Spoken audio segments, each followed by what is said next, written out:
It's time! And now, introducing your host, fighting out of Las Vegas, Nevada, by way of Boston, Massachusetts, presenting live, the Bostonian versus the Book. Follow the show on Twitter at Boston versus the Book. Here he is, Matt Perron! Enjoy the show, enjoy the show, enjoy the show, enjoy the show.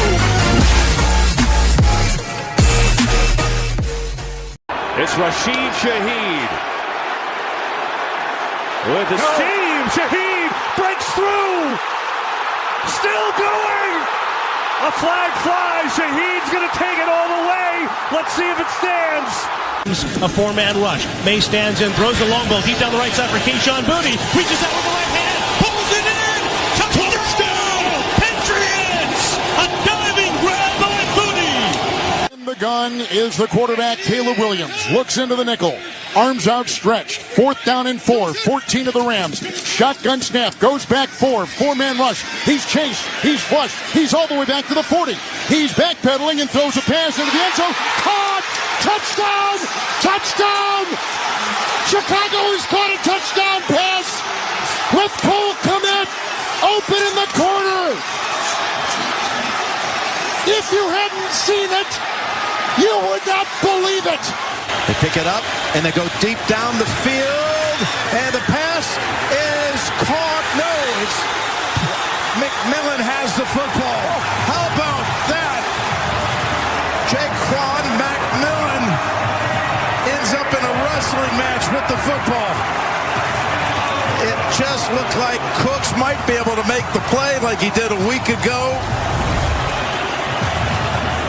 They blocked it up perfectly. McMillan does a good job not getting. We're going to need you on this one, Gene. Yeah, this is really close. I'm not sure that Cooks has possession coming to the ground there to say that it would be simultaneous. It feels to me like Cooks doesn't have firm possession of the football when they're down by contact there. Here it is on the way, and the Denver Broncos have won it in overtime. Until last play in overtime, Bo fractured a bone in his right ankle. Buffalo Bills have fired Sean McDermott. And with that, we begin a very full Monday's Bostonian versus the Book. How are you guys? My name is Matt Peralta. We are live on YouTube at Boston versus the Book. That's the same handle on X. We are replayed on Sports Grid Television every single night, late night, 10 p.m. Pacific time, 1 a.m. Eastern time, and your audio podcasts, wherever you guys get your audio podcasts. And oh my goodness, are we full today? Opening line, well, I could have done like 15. We'll talk about the 5 most significant things, in my opinion, as to what happened over the weekend with the 4 divisional games, which were, for the most part, even with the blowout by the Seahawks or the 49ers, that game was still electric. It opened with a kick return touchdown. I mean, it was out of the gate. That was a banger in Seattle. And then the other 3, 2 of them goes to overtime. I mean, are you kidding me? What a weekend of football to break down here during the opening line. Then a new segment. We're calling it the Rabbit Hole. Rabbet App. It's spelled Rabbet. Rabbet. Mark, one of the owners, him and his brother, Frank, they're Chicago guys. They're going to be a little bit bummed out after what happened with the Bears. But they'll join us to tell us all about this new segment that we're doing every day for the next couple of weeks here on the show, calling Going Down the Rabbit Hole. We're going to take a look at a lot of different things in the sports betting space. So we'll do that. We'll talk about what Rabbit is, what you guys can do, how you can use it. They're jumping in here at about 30 past the hour. Then we'll get to the national championship game. Oh, yeah, right. That thing is tonight. just a little football game down in Miami happening tonight for it all. And Indiana is a 7.5-point favorite over Miami to win their first ever national championship in what will be one of the craziest 2-year runs in college football history, and a team that nobody, and I mean nobody, saw coming in the NIL and transfer portal market, that we now have Indiana that could be at the top of the college football world tonight. If not Indiana, it's Miami, which is equally stunning given how much money they have spent in the last 2 years just on their quarterbacks in Cam Ward and Carson Beck. They did it again over the weekend, getting the kid from Duke. They're giving that kid like $8 million. His sister is coming along. She gets a scholarship plus an NIL deal plus living accommodations. I mean, this is ridiculous. Like, we are in the we got to stop, but different topic for a different day in terms of what these kids are getting from universities to transfer. It was the last day the kid from Duke could transfer. He had told everybody he was staying, and then he left. And thus everybody else who was staying to play with that kid is stuck at Duke. Yeah, great move there. But that's college football in 2026. I am obviously very excited. I am obviously, what's the word? Nervous that the Patriots are one game away, one win away from being in San Francisco, where I will be on Radio Row. And yes, I call it Radio Row. People have been trying to correct me saying, why aren't you calling it Media Row? The NFL doesn't call it Radio Row anymore. I'm 48 years old. 48 years old. It's going to be Radio Row. It what started my career. I'm going to call it Radio Row. I don't care if that's an antiquated term, if that's out to date and nobody wants to talk about it. To me, it's Radio Row. It'll always be Radio Row. We're going. Bet Chris sponsoring Thursday. Cut sponsoring Friday. If the Patriots are there, I don't know what I'm going to do. I don't know how I'm going to handle this. If they're not there, I'm going to be heartbroken because they're playing Jared Stidham. More on that, obviously, here in the opening line. But the Pats have a chance to do something that Tom Brady never did, which is win a divisional championship game in Denver against the Broncos. He's 0-2, or was in his career. Patriots, this is a house of horrors. Mile high. What did I say in October? Get the damn number one seed. Don't play in Denver. Don't have to go there. New England, get the number one seed. And why I was pissed off at the tiebreak. I'm still pissed off at the way the NFL did their tiebreak. Patriots and Broncos were both 14-3. Ridiculous idea of like you take the winning percentage of the common opponents because the Raiders are the reason why. If the Patriots lose on Sunday, I will be on a crusade to bury the Raiders because that loss to the Raiders in week 1 is why the Patriots have to play on the road at Denver. For real. That's why. So it is like, yeah, very, very annoying, to be quite honest. I say, get the number one seed, get the number one seed, get the number one damn seed. And they didn't. They went 14-3 and Denver got it. And now the Patriots have to play at Denver for it all here for the AFC Championship, which is just unbelievable. 5 significant things. There's more like 50, but we'll do 5 here in the opening line.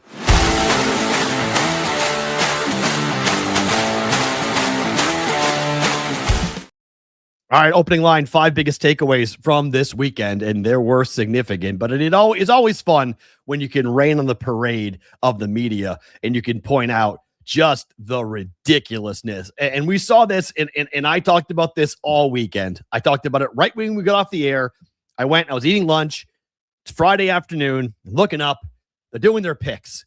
ESPN, NFL Live does their picks. Everyone takes the Texans. They all picked the Texans. Marcus Spears said that it would be a dominant performance by Houston. Dominant, even though they were going to win by 3 points. That says 17-14 on your screen. But it was going to be a dominant performance by the Houston Texans. Something funny happened on the way to that. Something odd happened on the way to a 17-14 dominant performance by the Houston Texans. All right, that would be the Patriots defense and CJ Stroud. How about these numbers? The Patriots defense in the first half, 4 takeaways and 1 defensive touchdown. They forced 22 plays of 0 or negative yards. That's the most of any team in a playoff first half this century. They blitzed on more than half of the dropbacks, which would be a season high. And they allowed 0.0 yards per rush before first contact. Texans were hit at or behind the line of scrimmage in 8 of their 12 rushes against the Patriots. Again, I said it on Friday, but Milton Williams and Christian Gonzalez, with Robert Spillane, when those guys are all on the field, the Patriots are 16-0 this year. They have not lost a football game when those guys have been on the field. All 3 losses this year when the Patriots are 16-3. Those 3 losses all came without Milton Williams, Robert Spillane, and Christian Gonzalez. They will have all 3 against Denver on Sunday. Jarrett Stidham, best of luck. More on him in just 1 second. Number 4, the Seahawks were just awesome. I mean, they were just awesome. That is 10 straight playoff wins now, and they are a problem. I don't know how you don't really go, that's the best team in football. I mean, 41-6. It was over at the opening kickoff. I mean, literally. They go back. You heard it in the open. They go back, touchdown, bam, 7-0, game over. That was it. 6 points scored by the 49ers against that defense. And at home, you understand why the Seahawks have been so dominant, because the 12th man, even though we haven't talked about the 12th man all that much, I mean, that used to be like a normal conversation about the playoffs. Like, man, you don't want to go to Seattle because that crowd and the way that building is built, it is so difficult to hear yourself think because it's so damn loud in Seattle. Well, you saw that come back to life in a big time way. And now they will host the NFC Championship against the Rams, in which they opened at 1.5-point favorites. It's now been bet up to 2.5 at every book. In Vegas, we opened at 2.5. Like they knew what was coming. Vegas books understood. Here comes the money on Los Angeles. Like, it was going to be a pretty significant amount of money dropped down on the Seahawks at home, only laying 1.5. I think this number will close at 3. We'll talk about it more tomorrow, but that number I think closes at 3, and I think it just sticks there. I think it stays and doesn't move. I think it kicks off at 3, and I'd be surprised if Seattle is not in the Super Bowl. Like, they've been the best team all year. They've been my number 1 team since probably middle of October when we started really getting into my top 5 favorite teams. And really, I think we did that every Tuesday, right? Where we did the top 5 rankings for the NFL. And Seattle was, I mean, they were the team that spent the most time at number 1 for me. And I bought the ticket for that reason at 14-1. And I don't think I'm even going to hedge, to be frank, on the game on Sunday. Like, I'm pretty confident. Matthew Stafford and company in both playoff games, they were lucky to win both games. Like, let's be clear. They had to come back on the Panthers, and we'll talk about the Bears and what happened at the end of the game against Chicago. But, I mean, the Rams didn't impress me. They scored 20 points. I mean, frankly, they should have lost the game 20-17 if Caleb doesn't get picked off, if DJ Moore runs the right route, if Caleb is more accurate and Caleb protects the football more. Well, then most likely Chicago is kicking the game-winning field goal, and they're going off to Seattle, not Los Angeles. So I'm just not really enamored with the way the Rams are playing, and now they got to go to Seattle to play that defense. And if the Rams can't run the football, I don't think they can win, and I don't think you're going to run on Seattle. So Matthew Stafford's great, but again, the weather won't be a problem like it was. It'll be, typical, wintertime Seattle, which is like 45 and raining, but it's not like what it was in Chicago. So number 3, Bo Nix breaks his ankle in overtime. Jarrett Stidham must start against the Patriots in the biggest game of the year, in the biggest game of his life. This is like hard to really put your brain around, to go, okay, hold on. Jarrett Stidham is going to be the first NFL quarterback to start a conference championship game or later after not throwing a single regular season pass. Quarterback stats started to be tracked back in 1950. Since 1950, Jarrett Stidham has never done this. There's only been, or a guy like Jarrett Stidham, a backup quarterback, there's only been one victory in the history of the NFL by a quarterback who did not play in the regular season, who then played in the playoffs. 1 in 7. This has happened 8 times previously. The teams are 1 in 7. The only win was by Frank Reich with the Buffalo Bills against the Houston Oilers back in 1992. That's the only time this has happened, where we've seen a guy come off the bench and win in a postseason. And it wasn't a conference championship game. It was a wild card game. So this doesn't happen. Okay. It was when Jim Kelly got hurt, right? I mean, this just doesn't happen. Like it just doesn't happen. And so you have the former quarterback for the Patriots, Jared Stidham, who Patriot fans know all about, right? He backed up Tom Brady for a bunch of years, came out of Auburn, had a lot of hype at Auburn, had people talking about him as being potentially the heir apparent to Tom Brady. That never happened. He did not pan out with the Patriots because, frankly, he threw too many picks. Like, you just go back and look at the numbers. This guy's an interception machine. And against the Patriots, after what they just did to the Houston Texans and the defense, the Patriots are going to stop the run, period. They're not going to let the Broncos run the football. It's going to be all about whether or not Jared Stidham can throw the ball down the field. And I will give you credit if you bring this up and say, well, wait a minute, Matt, the receiving core for the Texans, they had nobody. And then during the game, they lost Dalton Schultz. So there was nobody to throw to. And that's true, okay? That's a good point. And Cortland Sutton and company can hurt you. Like the receivers for the Broncos are legitimate, and he's going to have an entire week of practice. This is not like, Bo Nix got hurt on Thursday before the game on Sunday. He got hurt on Sunday. So Jared Stidham, who got 2 contracts from Sean Payton, not just 1, but 2. So he clearly likes him. Sean Payton clearly sees something, and he saw something in Bo Nix that nobody else saw because people were like, wait, you're trading up to go get Bo Nix? He did. He traded up to go get Bo Nix. He liked Bo Nix a lot, and he liked Jared Stidham enough to bring him back 2 different times or give him 2 contracts. So there clearly is a coach's desire, or he sees the glass being half full with Jared Stidham where so many others did not. Can he beat this Patriots defense? I don't know. I think it comes down to, as long as he doesn't do what CJ Stroud just did, I think the Broncos are in the game. Why? Because the Patriots obviously have a big problem with their offensive line and their quarterback holding the ball for far too long. And the Pats played at home in the first 2 playoff games. Now they're on the road. I said it in October.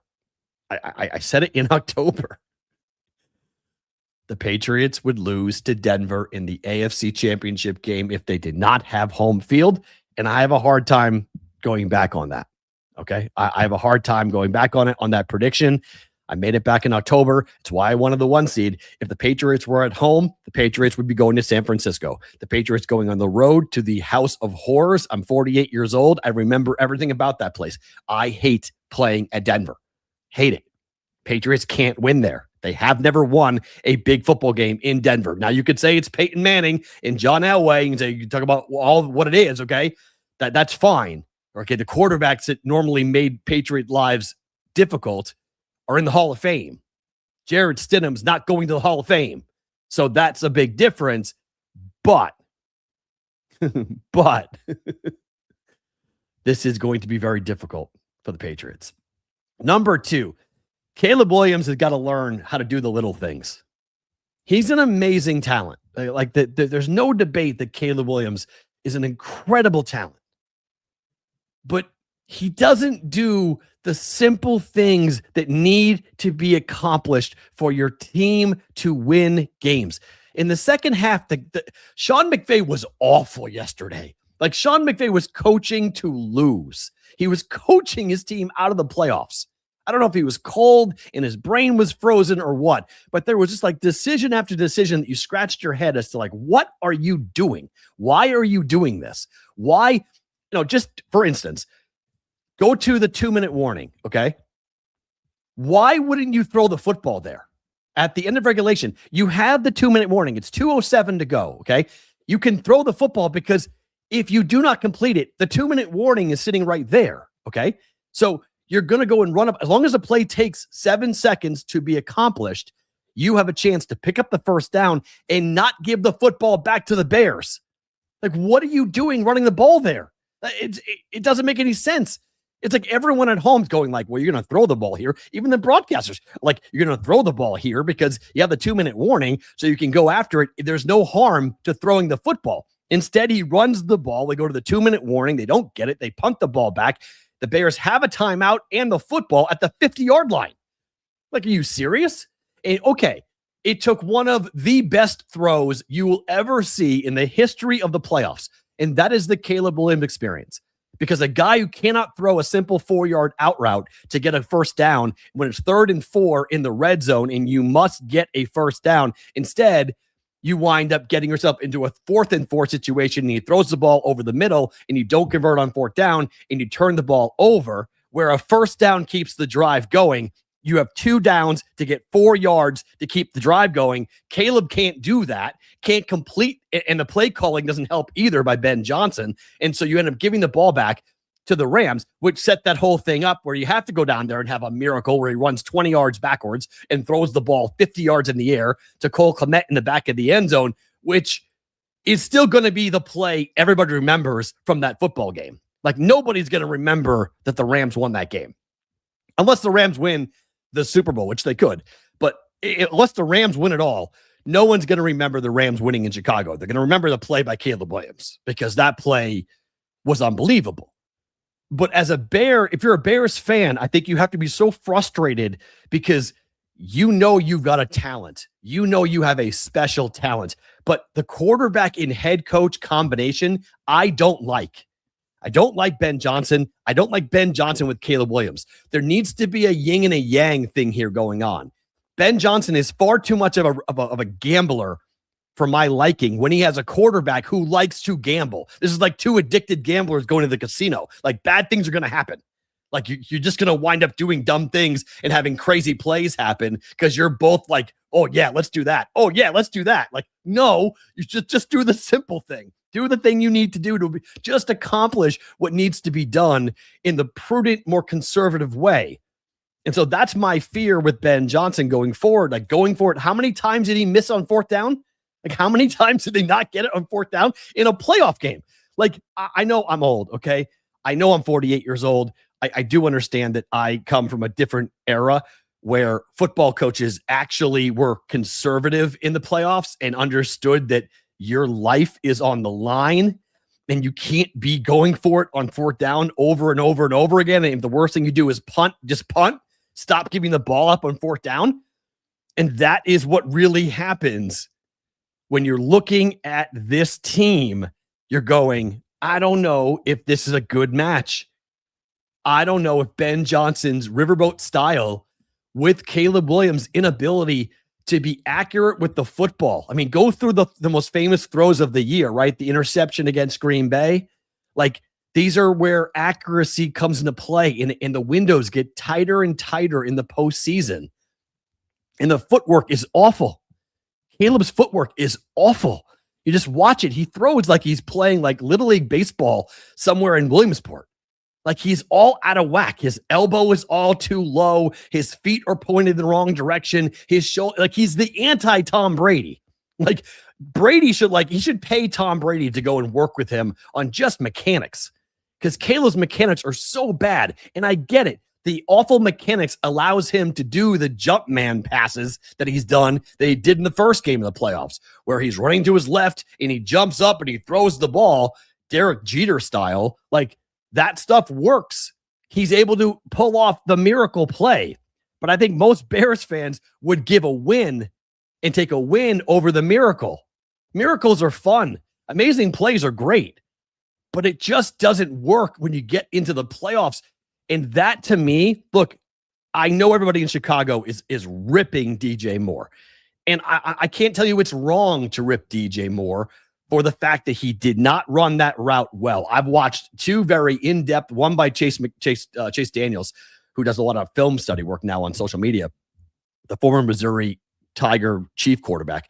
And he is clearly pointing out that the throw was not Caleb's fault. The throw was DJ Moore's fault, because DJ Moore takes he slides upfield where he should have been cutting it off at a straight 90-degree angle, because that's where Caleb was throwing. He expected DJ Moore to go across the face of the defensive back, and that's why he threw it where he did, and the defensive back jumped it. DJ Moore did not hustle, did not run hard, did not sprint across the face of the DB, and thus the ball was picked off. So that's on DJ Moore more than on Caleb, but it's the accuracy. It's just the timing. It's the work with the receivers. It's just, you just see it. It's not where it needs to be for Caleb Williams and this offense.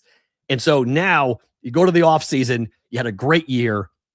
You are technically ahead of schedule because it's Ben Johnson in year one taking you to the playoffs, getting the 2 seed and doing some big things you can build upon. And Chicago now becomes a destination. I will say this. Everybody in Chicago, anyone who says building a dome is a good idea is a moron, like an absolute straight up moron. You guys have the best home field advantage with weather in the entire outside of Green Bay out of anybody else. It's Green Bay, Buffalo, Chicago.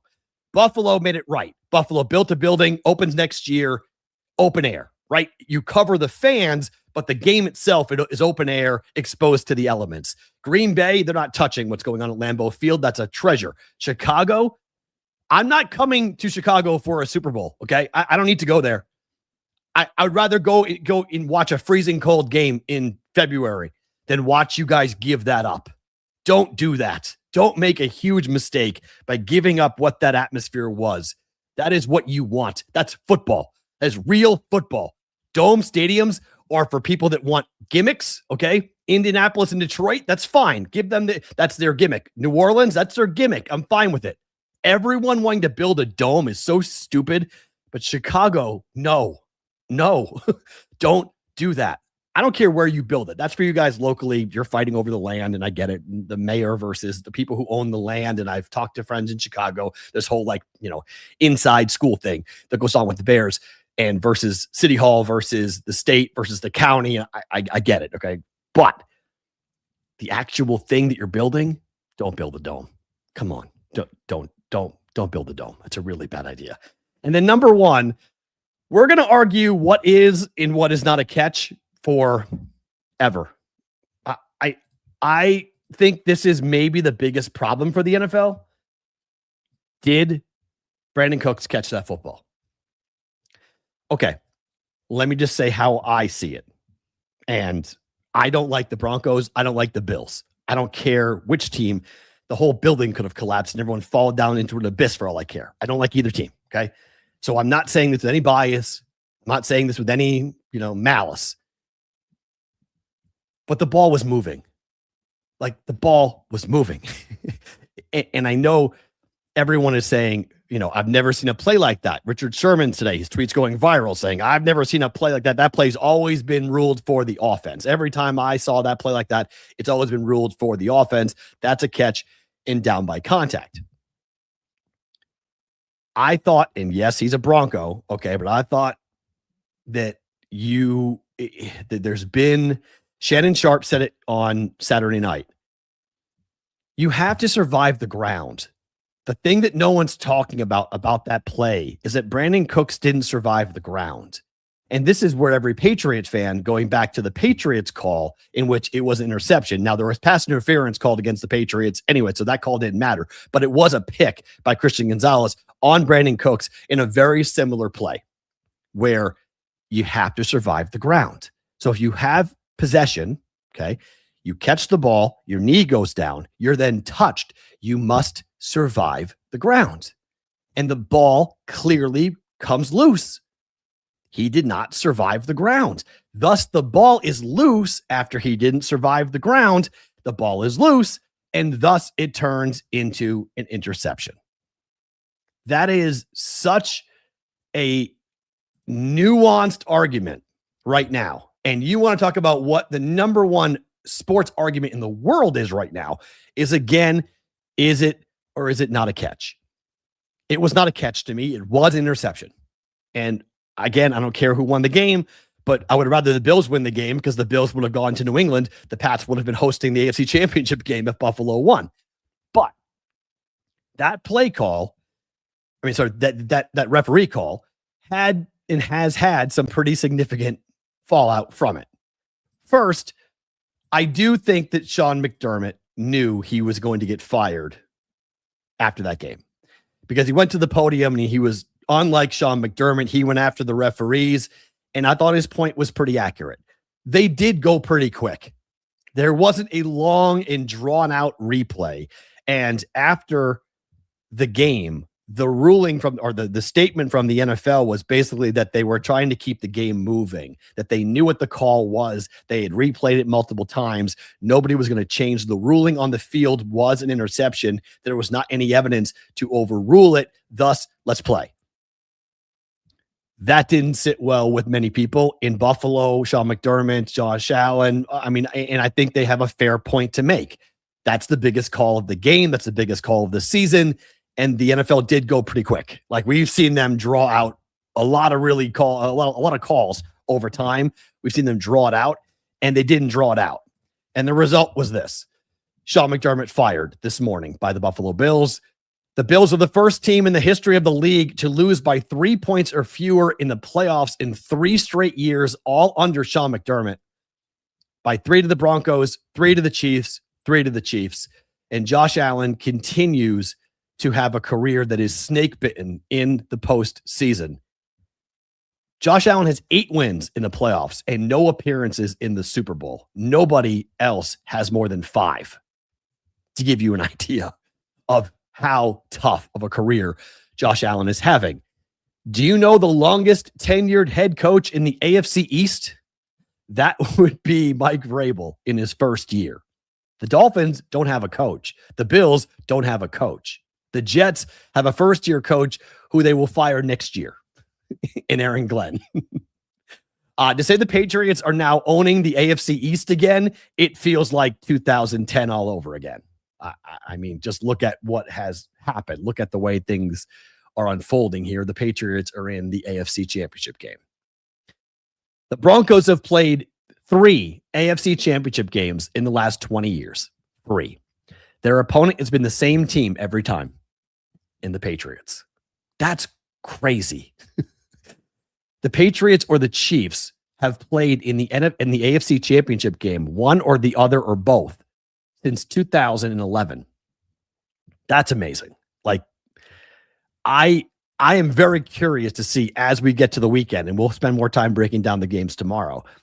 But as we get to the weekend, as we get to Patriots at the Broncos and the Rams at the Seahawks, the NFL sometimes tips its hand a bit as to like what it kind of would like and how, what would be the biggest ratings draw for the Super Bowl. Clearly, the Rams making it is great for business.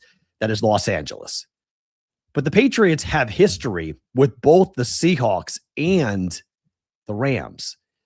You have to ask yourself, does the league want Jarrett Stidham playing quarterback in the Super Bowl against the Seahawks defense? How do you think that goes? If that were to happen, how do you think that goes? We would spend 2 weeks talking about Jarrett Stidham starting the What's the number? If it's Seattle against the Broncos with Jarrett Stidham, if the Patriots are 4.5-point road favorites, what's the neutral line? 7? 7.5? So the Patriots making the Super Bowl is way better for business for the NFL than the Broncos. Just keep that in your brain. Doesn't mean the Patriots win, but just keep that in your brain as we go forward. Patriots, Rams. Patriots are 2-0 against the Rams. It started the dynasty. Patriots, if they win the game, would become the all-time most winningest championship team in NFL history, breaking the tie with the Steelers, which is huge.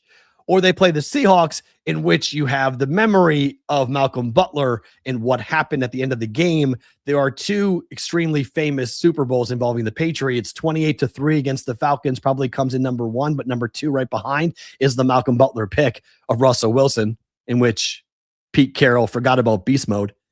And you have that history, which would be amazing to see those 2 teams go back at it again, in particular because of how good that defense is. And Mike McDonald is amazing away from home.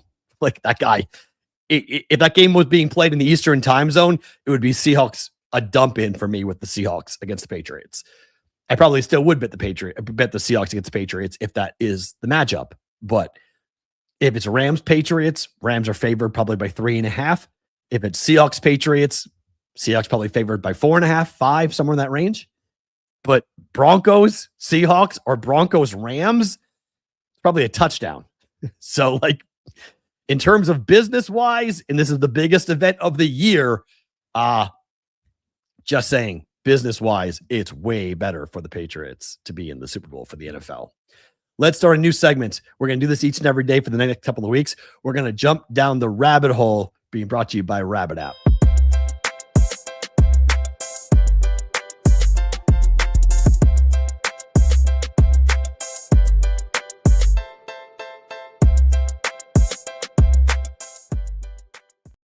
So amazing work by Sonic. Really cool work. Mark from Rabbet is joining us here on the Bostonian versus the Book. How are you, my friend? Welcome to the show.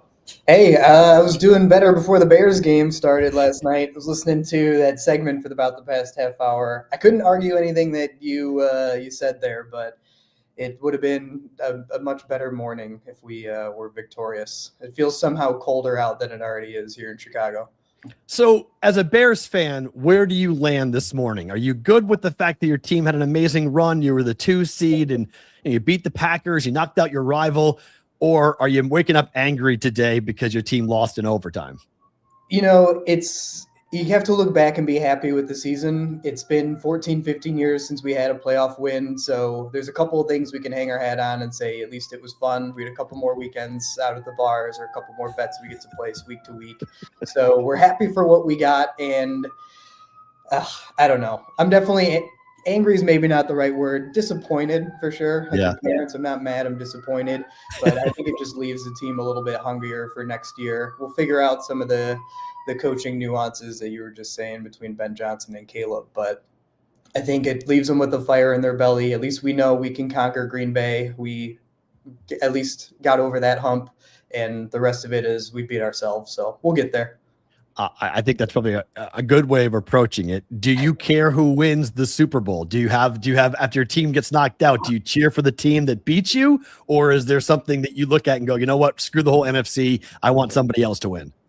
I mean, I would like maybe the Seahawks or the Broncos just to see someone else do it. But I have some friends that I lost a couple of games or bets to last night that are diehard Rams fans. So I hope they can find tickets to the next game and maybe the Super Bowl and at least lose to the champs. So I guess go Rams. All right, so we're going to do this thing called going down the rabbit hole, which is we're going to take a deep dive into sports gambling topics and different things that go on in the sports betting space. But for people that want to know your background, before we get to what Rabbet is, R-A-B-B-E-T, so Rabbet. We say Rabbit, make it fast. What's your background? You and your brother, how did you guys come up with this idea? When did you guys start it? Yeah, so we've had the idea for a while. So essentially Rabbet it's a platform for peer-to-peer sports betting. So I'm the co-founder along with my brother Frank, who you'll probably hear from later in this week. But really, me and him used to bet all the time. And we would always rather bet with each other or who was at the game with us or on the couch than against a sports book, wherever we could find one at the time because it wasn't quite as legal. And we just kind of got to the point where we sat down and did the math on all of our bets over time and just made more sense and we made more money, just handshake bets with each other or other friends in the group chat instead of paying the VIG to the book. So my background is in like cloud engineering and computer engineering, especially with like quote to cash systems for enterprises. So we kind of looked at what technically is a sports book and a bet. And really it's you pick a couple things off the menu, you get a slip with the amount, and you place your order. So kind of was right up my alley technically for what we could put together. And then just layered on, being athletes our whole life. I played Division I lacrosse at Iowa for a while. I didn't know that. You're a Hawkeye. I'm a Hawkeye. That's right. Oh, nice. Prove it. We just kind of married those two things together, and Frank helping me out on sort of the business, finance, project management side. We really are the best co-founders is my older brother, so we know what each other's thinking, and that's how we kind of got started here. All right, so as the brigade learns about what this app does, they're going to go and download the Rabbet app. What are they going to see, and what can they do on it? Right. So really what we wanted was to kind of reduce the book altogether. Average odds and VIG, as most of your audience probably knows, is 10%. So if you can get rid of that house and the house edge, you can give that 10% margin back to both sides, risk less, win more. So really what we were looking at is all of the group chats and the trash talk that we have. And we built Rabbet to be able to have that app that lets you kind of take real action and back that up. And so we removed the house entirely. I'm a Bears fan. I just mentioned my buddy's a big Rams fan. That was perfect. Unfortunately, I lost that one last game. But if I were to take in, if he would have taken the Rams money line, he would have had, negative odds. But us betting just as friends, it was just even money. So both of us, I didn't have to risk as much, even though I still lost. And then he didn't have to pay the house edge when he won. So really, it's instead of fighting a faceless algorithm that's basically designed to take your money if you play in the long run. What we've created is the ability to set your own lines, set your own offers, and share them with either friends or the greater public. So while the house is designed so that it always wins, we've designed it so that you can enjoy the experience of beating each other. Is it anything and everything? Like what are some? I know you talk about size and totals, but like what else could I potentially get myself involved with from a bet perspective with a friend of mine? I mean, is there anything unique about that side of things? Yeah, so we just launched in October. So right now, what we have sort of on the beta version that's out there to the public right now is money line spreads, over unders, and then we're introducing player props, team totals, all that sort of stuff in the coming months. But what we're really excited about is we're built off of a sweepstakes model. So we have a free-to-play currency and then a currency you can redeem one-to-one for real US dollars. So what we do with that platform is we allow, and what we're working with is sponsors such as yourself to come on the platform. Users can play for free and have the ability to win like discount codes, hard goods, hats, maybe a BVB hat for your listeners in the future. They could win if the Pats win the next game or something like that. So right now it's the core markets that you think of for traditional betting, but eventually we're going to offer things like esports. I can do more push-ups than you, different things around who's going to win The Bachelor and expand into other markets. As long as there's a verifiable result and two people want to, agree to place an offer on it, eventually it will be on the Rabbet platform. So I can so if something happens on the show and it's crazy, I could make a market on Rabbet to go ahead and take action saying, I think this is going to happen. And so like number of times somebody gets shown on TV type stuff, we can do that. Yeah, eventually we'll get to there. It's not there yet.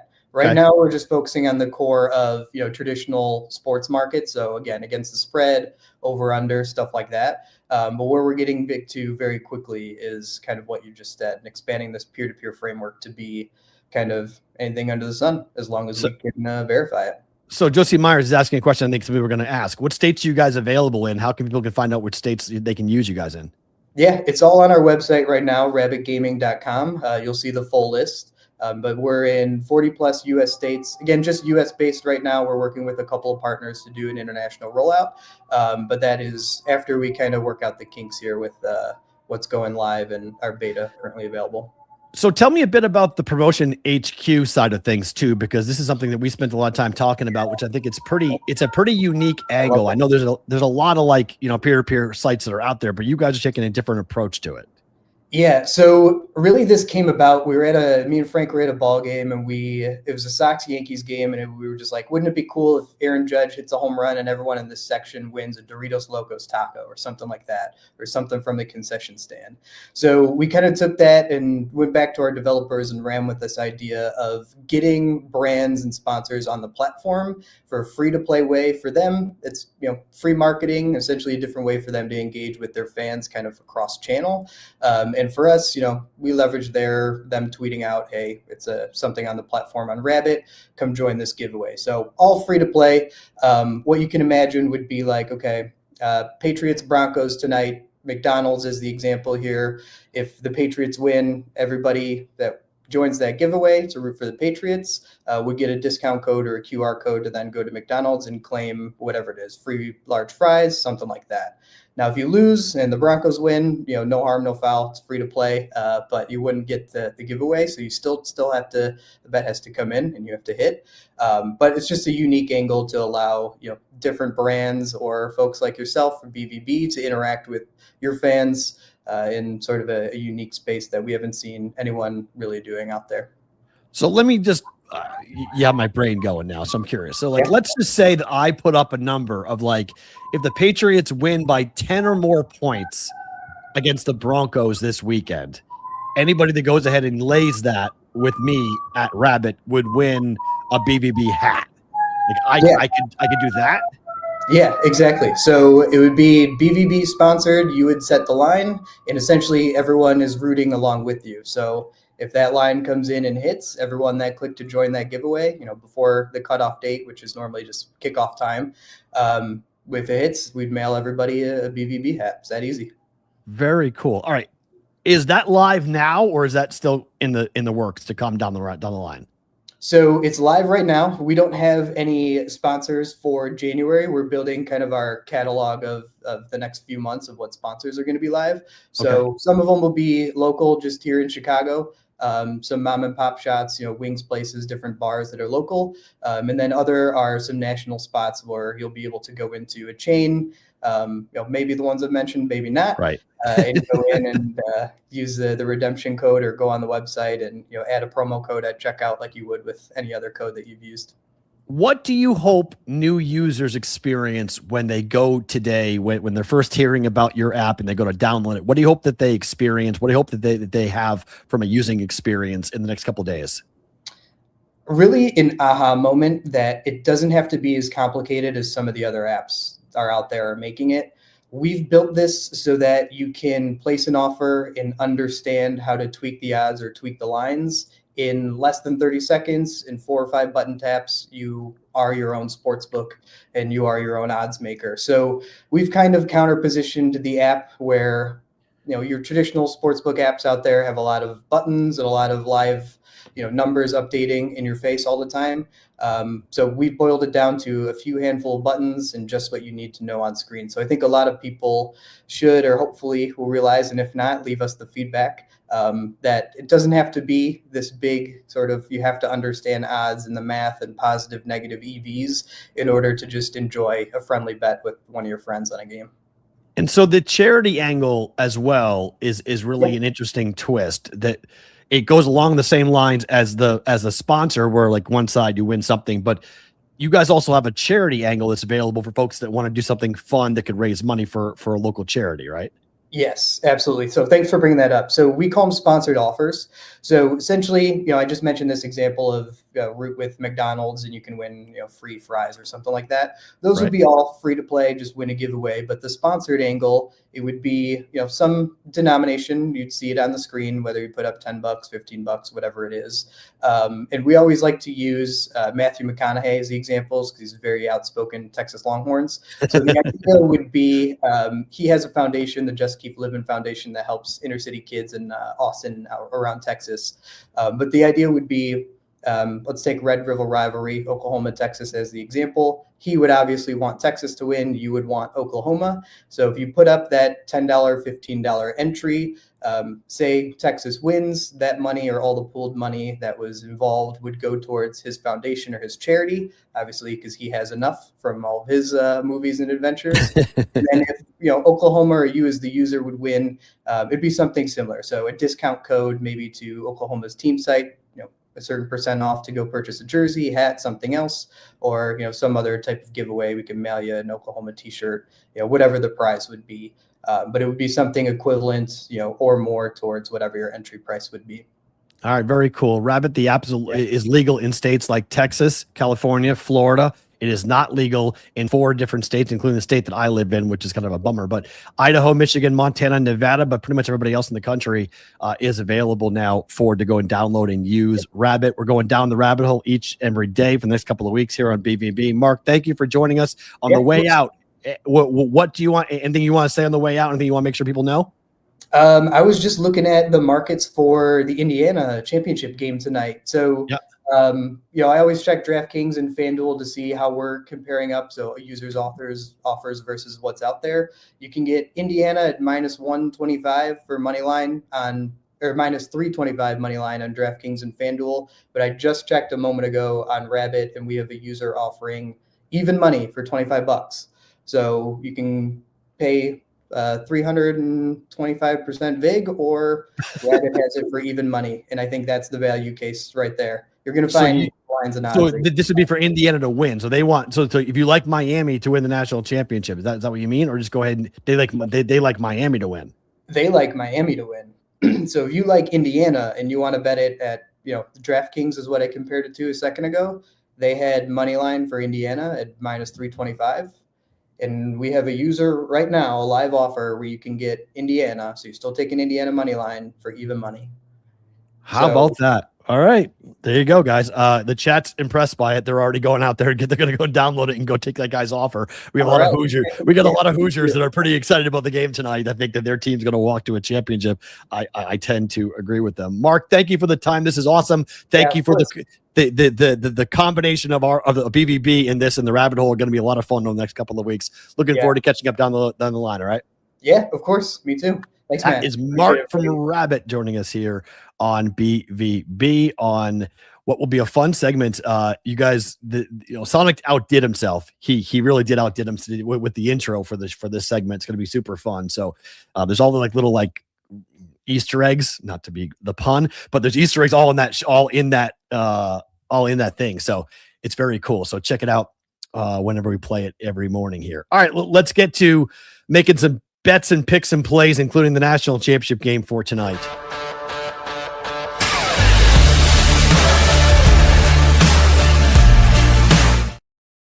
It's time for Just the Picks, being brought to you by the Prop Bet Cheat Sheet from Betting Pros. You guys can go and download the Prop Bet Cheat Sheet with the app from Betting Pros or log on to bettingpros.com/props for the game tonight, the NBA games, and more, including the football games coming up this weekend in the NFL. I am taking Indiana, but I am going to lay a little extra juice here, and I'm going to buy it off 7.5, and I'm going to come on down to -120. Different books will charge you different things for the game coming up here for tonight.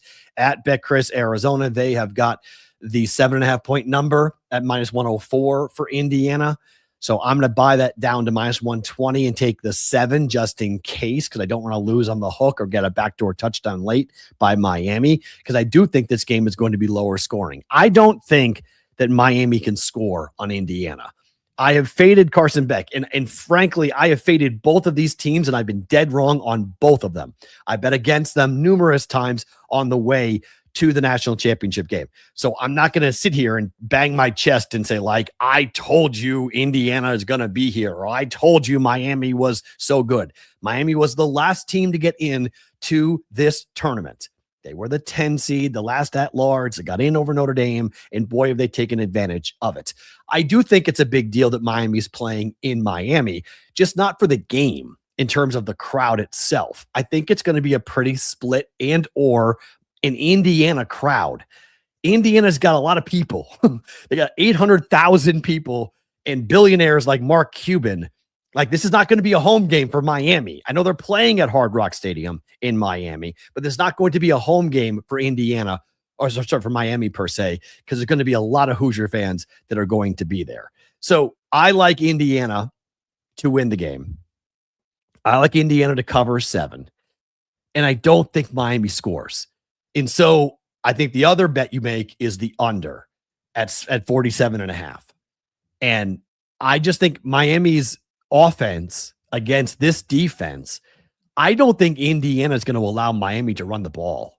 And they're going to put it on Carson Beck's shoulders, which no one's been able to do so far. The thing that's impressed me the most with Miami is the fact that Ohio State couldn't stop the run. Texas A&M stopped the run, but they couldn't stop it enough to win the game. And so I think Indiana is going to be able to stop the run. And by stopping the run, you make it on Carson Beck. And I know Malachi Tony's amazing. Okay, he's a freshman. He's an unbelievable talent. But I just think this Indiana defense is tougher and more physical than people give them credit for. We talk all about, Mendoza and the running backs and the wide receivers for Indiana, and they are impressive. I just think the defense is going to really show its teeth tonight, and I don't think Miami scores. On the flip side, that defensive line for Miami is really good. And if they can make Mendoza move, he's sneaky. He can get outside and pick up first downs, but he's not a sprinter. He's not a guy who's going to burn you consistently with his legs. He is a very difficult guy to stop. And I think this offense will score. I just don't think they're scoring 30 points tonight. I think it's in the low 20s. And I think it's a similar type of game to what we saw with Ohio State, Miami, except the reverse. It's like a 24-14 type win for Indiana tonight to win this game. And maybe a late touchdown, a late field goal to cover, rather, to kind of push it to a 2-score game. But I think we're in for a really physical game with two football teams that like to hit each other, that like to go up against each other and just smack people.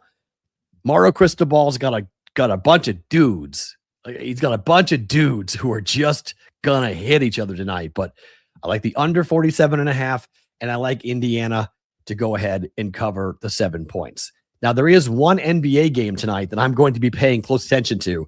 And on any other night, if it wasn't national championship night, this is the game of the night. The Celtics are on the road against the Pistons. This is the number 1 team in the East hosting the number 2 team in the East. And the Pistons are 2-1 this year against the Celtics. The dog is also 2-1 ATS in this series. And the Celtics are catching 3. I don't know if it may have gone to 3.5. I took 2.5 last night. It's 3 now. But I think Boston, whoever the dog was, I was taking the points because these teams, this is Joe Mazzulla, and I'll take Joe Mazzulla right now pretty much against anybody in the NBA. Boston's efficiency is incredible right now. Defensively, they are playing at such a high level. And I know it's Cade Cunningham, and I know the Pistons at home, but Boston on the road has been really good. Jaylen Brown is playing at such a crazy level at the moment, and this is another chance to go and make a statement for the Celtics. There's a lot of rumors flying around about what Boston might be willing to do at the trade deadline to go and add a center, and Bam Adebayo's name is being tossed around a lot in the Boston media about guys they could go and target because Miami's season's gone. And then they get Tatum back.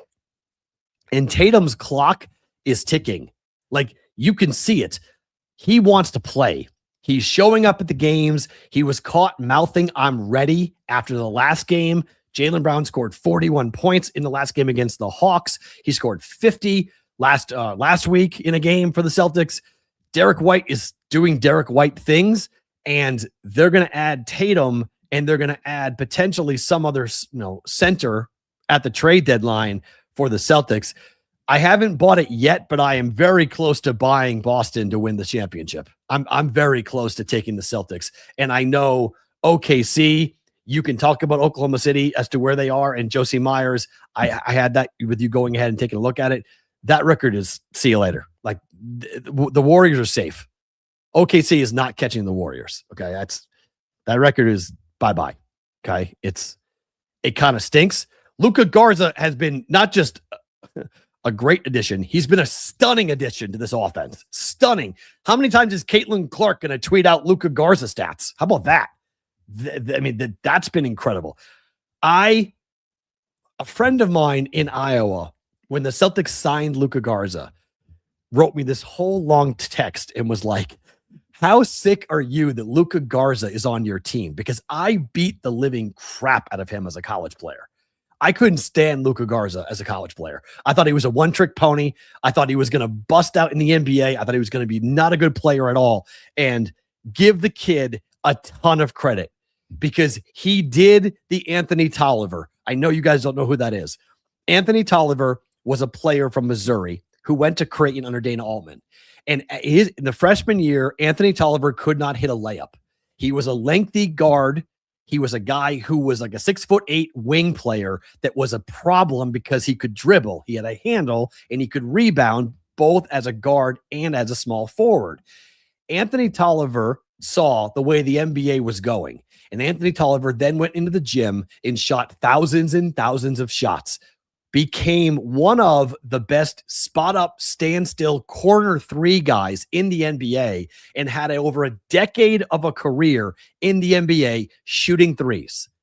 And Anthony Tolliver just was picked up after team after team after team, making millions of dollars over his career because he recognized if he worked hard in the gym, he could make himself into an indispensable player for an NBA team. That is Luka Garza. That is Luka Garza. It's what that guy has done. He has busted his tail to be a shooter in the NBA, and he is burying threes at a crazy rate. And he has become a gigantic piece for this Celtics team with their second unit because they lost guys off last year's team like Al Horford that would be the big man that would spot up in the corner and hit the three. They don't have that because of the fact that he's now with the Warriors. Luka Garza has stepped in the Al Horford role and been unbelievable. Unbelievable. Before we go, no, there is no code for Rabbet. Just go ahead and use it. Just go ahead and download it, use it, Addison, jump on in. They'll pay attention. They'll know it's coming from us. They'll know just because of what's going on. So go and download the Rabbet Bit now. Check it out, what they've got going on. Thank you for supporting the sponsors of BVB. The Down the Rabbit Hole segment will be every day for the next couple of weeks, heading up all the way into the Super Bowl. If you guys are watching live, don't move. Bonus time coming at you. If you guys are on the replay, thank you for being here. Back tomorrow, more on the AFC and NFC Championship games tomorrow on a Tuesday's BVB. Now, bonus time.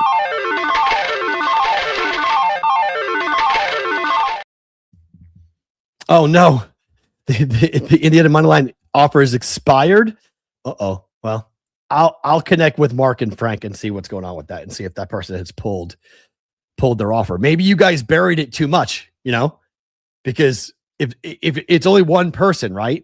So maybe somebody grabbed it during the segment. It's not like you can't do that multiple times that somebody put that up. That's one person. It's up to that person whether that person wants to take it multiple times. So as we were talking, one of you guys may have jumped in and said, okay, I'm grabbing it. And that's why, frankly, that's an incredible thing. And even money, $25 bet. I don't know. Like if you like Miami, you're burning yourself, right? Because if you like Miami money line, why wouldn't you take the plus money? Let's just, do the math. Math is not my strong suit, as we know, but the money line is 2.5 to 1. So you put $25 down on Miami, you're going to win, $40 on that. So by putting up Miami even money, you're sacrificing $15 on that bet. Where if it's $3, right? If it's $3 on Indiana, well, you're not offering it for even money. Someone's going to grab that pretty fast. So if you put, if you go in there and you see the, I'm reading the chat. What are you guys saying? It's probably only one time. Yeah, it's probably only one time. But it's only offered once. So just FYI on that. That's probably why it went away so quickly. Roger, I appreciate you. Thank you. Yeah, it'll be wild. Yes, he doesn't want his money going to the book. Sure, yeah, absolutely. Yeah, there's nothing wrong with that. If you don't want to give your money to the book and you want to do it from a peer-to-peer standpoint, that's totally up to you. That's fine. And you may not, that person also might be in a state like California or Texas where sports gambling is not legal. So this is legal in Texas, California. Florida has one book, has Hard Rock Bet, but maybe you don't want to use Hard Rock Bet for whatever reason. So maybe that person's in one of those states.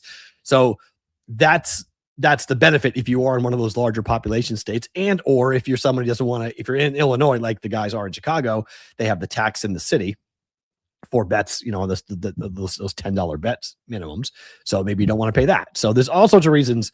This is the evolution of sports gambling in my mind. What's fun about these companies that are coming online, and we want them to be successful because they're doing it the right way. They're going through the right channels. They're getting licensed. They're going through the right protocols as to what they operate and how they operate, right? And so the way that they're doing things, and this is important. Cut's doing it the same way. Same thing with Rabbet, others, companies we've worked with here that aren't traditional sports books that are doing it in a way that, is supposed to be done. So, there was another company that contacted me this morning and said, hey, Matt, we want to try to do some stuff with you guys in 2026. And yeah, let's go. Like I hope to grow the business as quickly and as aggressively as we can, because like I told you guys back, I don't know, September, October, about a month after Dave passed, that I had to restructure everything because the show was going to look different. The show is going to sound different. The show is going to be presented in a different way because I just had to do what I felt was best. And I was doing a lot of things that were like, okay, how would Dave and I do it? And I had to just go, how would I do it? And going forward, that's been sort of my thought as to like, how would I do it? And let's just go ahead and do this, because the show staying alive, the show staying here is what's important. Keep doing the show, right? So that's what we're doing. So these are the fun segments. And if you didn't see the stinger the first time, we'll play it again because it's fun.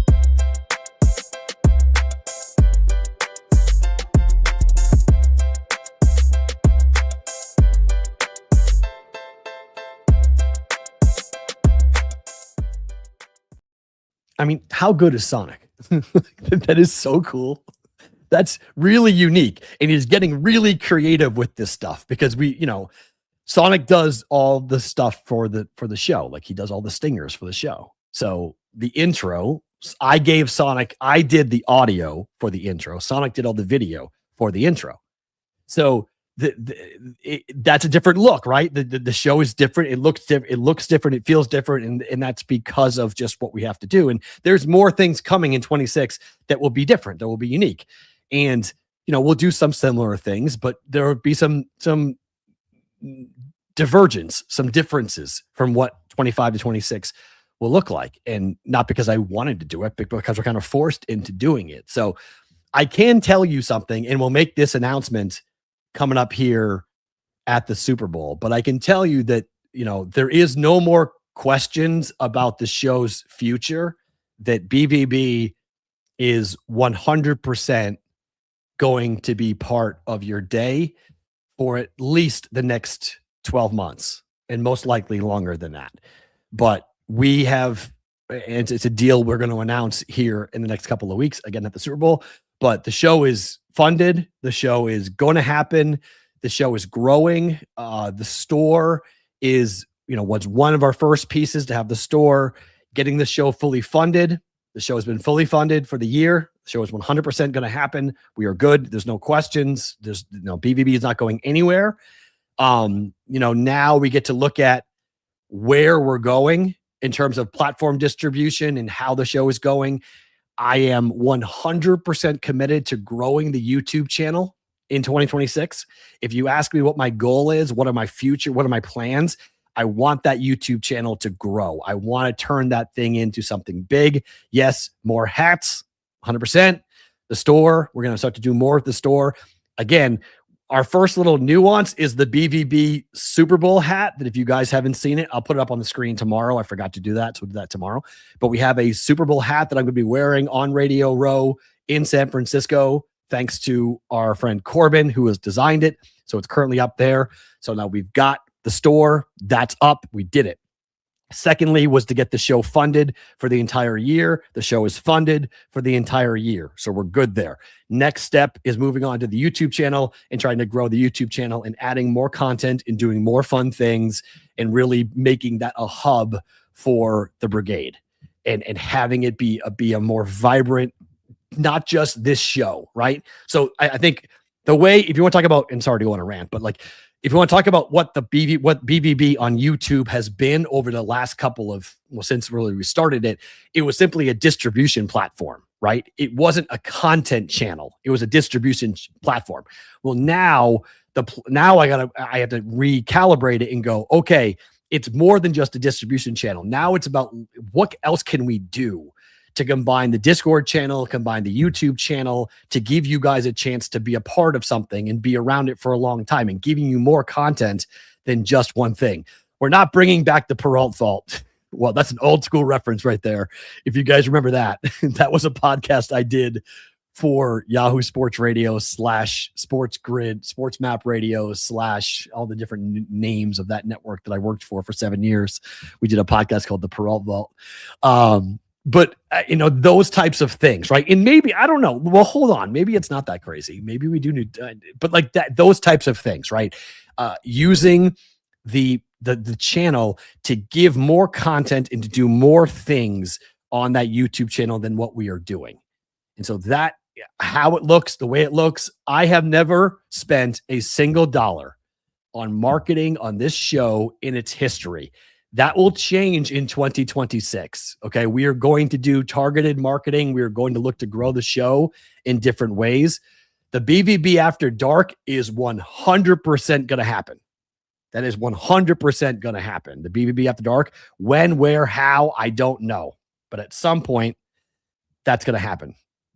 But see, these are all the ideas and all the things that are flying around and all the questions that I've got about what needs to go happen in the future. But we're going to look to grow this thing, and we're going to look to, this has been a fire that has kept me going through a very dark period of time. And now I want that fire to grow. And the only way that fire grows is by pouring gasoline on it, which is money. And so people like Rabbet. Okay. That's why it's important to support those new sponsors that come on board. Huel, Rabbet, who come on board, Bet Chris Arizona. Okay. So currently we've got 3 sponsors on the show. We're going to have more. And we're looking to grow. We're looking to add more, cuts coming back. We're looking to bring them back for a day. Like there's just different clients, different customers that we are doing business with that we are trying to now take it to the next level, because it's no longer like, is the show going to survive? The answer is yes. Okay. The show is going to survive. We're going to roll. Now it's to the next step. Okay. Now it's, we built this, we established it. We've got the store to go and put out gear, to have people wear hats and to grow it. There's going to be other things coming down the pike that I'm going to look to add and grow. And with you guys, with your help, hopefully we keep going. Oh, I would love that. A bourbon, beers, and BVB party would be awesome. Would be simply awesome for us to be able to do that. So, the brand itself, the logo and what it represents to people, I think it's going to be fun. 26 is going to be fun. I cannot tell you how excited I was over the weekend when I got that news that the show is all set, that there's no questions. I woke up on Sunday in the best mood. It didn't matter if the Patriots won or not. It was just a whole like cherry on top that the Patriots won the game. But like that knowing for the first time, this is the first time in the history of the show, which started in December of 21. It's the first time, all of 22, all of 23, all of 24, and all of 25. I had no fucking idea whether or not the show was going to exist in 6 months. And that's the God's honest truth. And we didn't know. We never knew. We never had any idea. There was no real plan in place for us. When I tell you that we did this show, and Dave and I did this show by our bootstraps and by, by our fingernails, that's how we did it. That's how we accomplished. That's how we did the show, was basically just like Dave's line, just keep doing the show.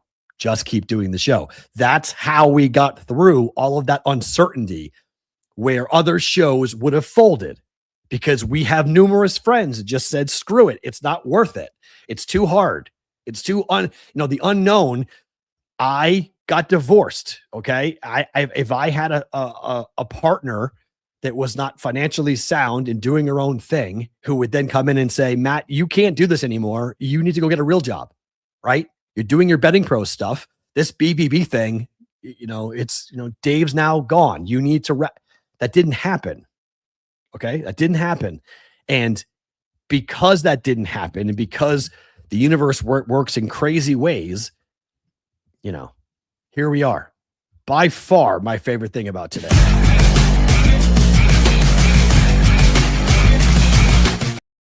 In closing, through the whole rant, whatever you want to call the universe, works in crazy, mysterious, and wild ways. And I'm always looking for signs, and we got signs over the weekend from the universe and about what has to happen and what needs to go forward and what the next steps are and how we're going to accomplish this and the way we're going to accomplish this.